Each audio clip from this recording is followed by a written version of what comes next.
Hello, this is Michaela with the League of Women Voters of Portland, and you're watching the Video Voters Guide or listening to our podcast. We're here today to talk with candidates running in the November 5th, 2024 general election. We're grateful for the support of the Carol and Velma Saling Foundation, the League of Women Voters of Portland Education Fund, the Weiss Foundation, and our media partner, Metro East Community Media. With me is Angelita Morillo, running for the City of Portland Councilor District 3, which covers most of Southeast Portland. Welcome, Ms. Morillo. Hi, thank you so much for having me. Thank you for joining us. Can you start us off by telling us a little about yourself and why you're running for this office? Yeah, my name is Angelita or Angelita for those of you that speak Spanish. I'm running for Portland City Council District 3, which is inner Southeast Portland and a little bit of Northeast. And I'm running for City Council because I am an anti-hunger policy advocate in my day job. I am one of the few candidates so far that has experienced unsheltered homelessness in the city of Portland. And I want to make sure that we have a candidate that can be a champion for working class and poor people in the city that I don't feel have been represented. I decided to run for office the day that City Council was doing a vote on the mass encampments, and I knew a lot of unhoused people who had foregone having a shelter bed that night so that they could wait in line to testify. And that day, they waited for 5 hours or so to testify in front of their City Council, only to find out that one of the commissioners had actually allowed developers and wealthier interests to cut in the testimony line. And those unhoused people in our community did not get a chance to talk to their city council that day, and they did not get a shelter bed that night. So I believe that we need a Portland that works for everyone, including people of all socioeconomic statuses. And that's why I'm running. Thank you. Thank you for that introduction. So what are your ideas for working productively with other council members from your district? I really think that productively working with other people just requires you to have strong relationships and to understand that you're going to disagree on certain policies and you're going to have to compromise. And I have a lot of experience with that working at the state legislature doing anti-hunger policies. We work with legislators of all political persuasions, whether they're Democrat, Republican. We work with people who have a lot of different experiences, life experiences that inform their policies. And I'm South American. I think that you can have conflict with someone and still love them at the end of the day. And that means having those hard conversations about policy and then going to get a beer after work together. So I think just building a lot of those personal relationships once the elected officials are selected by the public. Okay, and what, if any, actions would you consider taking to address the current concerns related to the critical energy infrastructure hub on the Willamette River?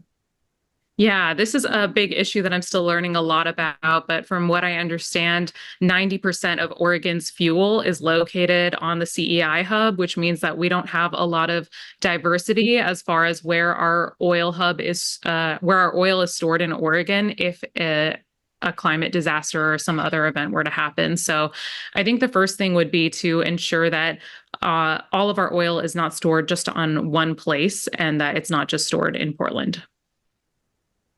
Thank you. Next question. Are you satisfied with the performance of the Joint Office of Homeless Services? If not, what changes would you support? And please explain your answer.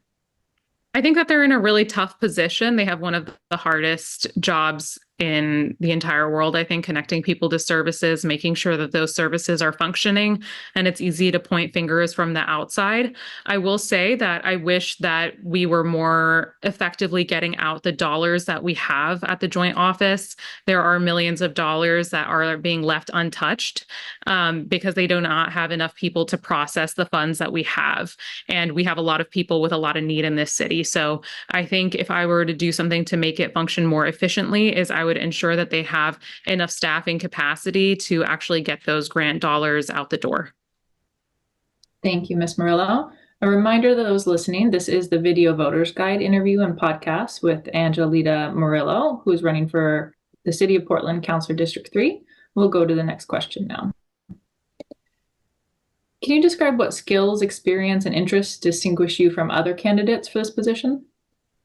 I'm a Paraguayan immigrant from South America. I moved to the US when I was 4. And as I talked about a little bit earlier, I'm one of 3 candidates that has experienced unsheltered homelessness in the city of Portland. I was unhoused for a little under a year while I was in college.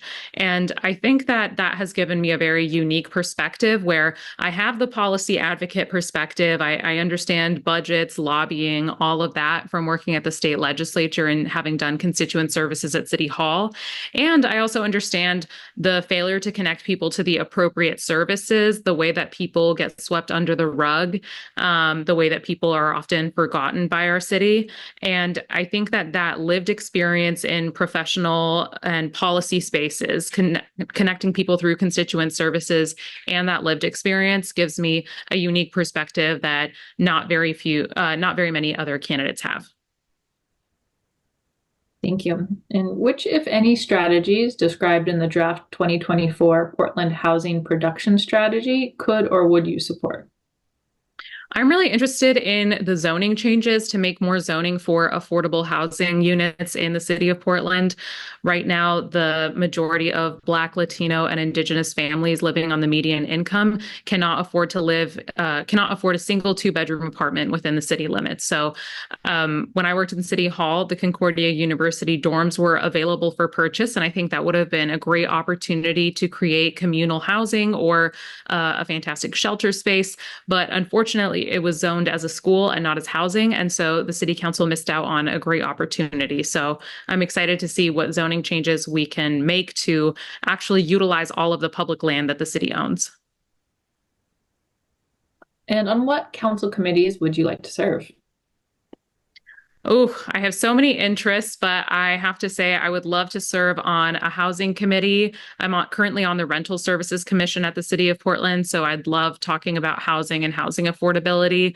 I would also be very invested in transportation. I'm very invested in making sure that we have bike and pedestrian infrastructure. And as someone that doesn't own a car, I really love being able to take a good public transit system. So those are things that are really interesting to me.